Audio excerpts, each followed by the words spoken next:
Hey, Bejamas. My name is David, and this is my answers to the front end developer application questionnaire. So it says, you notice a client's production site has a poor, largest contentful paint, cumulative layout shift, and IMP scores.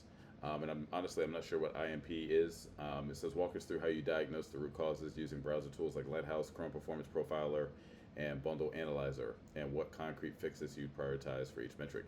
Honestly, this sounds like a lot of troubleshooting to do for a static site's performance issues.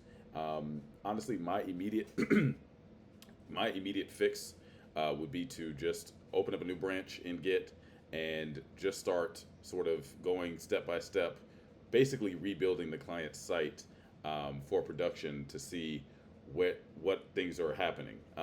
Lighthouse will give me some evidence as to what might be an issue and contributing to the client's slow performance with their website.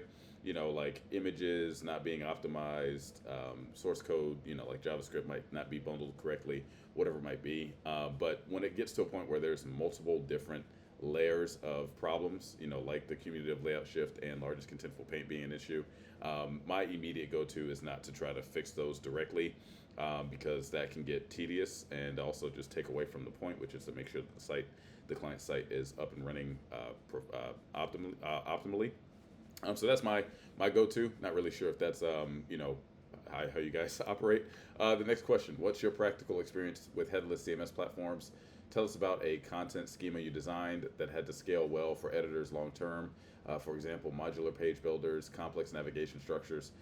So I have extensive experience with 11T, 11 TY, that headless CMS, which is also a static site generator. These days I mostly use Astro for my static site generator function, and the headless CMS platform that I use is Tina CMS, which has been phenomenal. The schema is pretty straightforward because I don't allow my clients to be editors because that just gets in the weeds. I did have a case where a client was an editor and they started creating mm, directories and folders and like subfolders and crazy stuff, and it just got out of hand.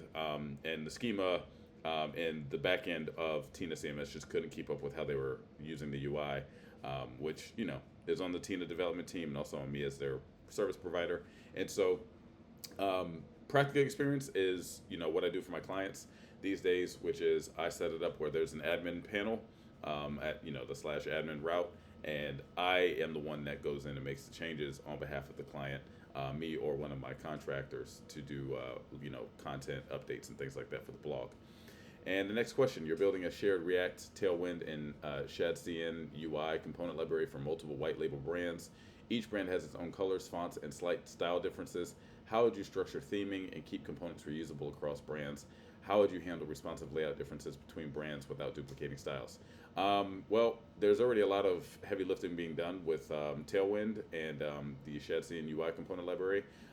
So I'd say that maybe in addition to those things, I would just have my own little Affinity Designer file set up, or maybe something in workflowy, or maybe have fun and make a custom website like the Starbucks Creative Expression website, where all of those components are set up in atomic fashion that can be pulled without having to actually do like any hard like code lookups.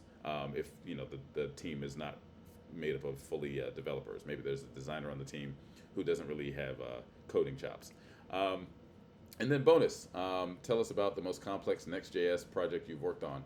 How many production projects have you shipped? Which rendering strategies did you use? SSR, SSG, ISR, and why? App router versus page router, middleware, caching strategies. Boy, oh boy. This is a relatively easy question because I have never built a Next.js project. I have avoided it like the plague, just like I've avoided being a WordPress developer because there's a lot of drama in that ecosystem. As you guys know, Next.js is managed by Vercel or owned by Vercel, and Vercel has basically become like the ugly duckling of the JavaScript framework ecosystem, and so I stay away from it. But I do prefer static site generated, so SSG.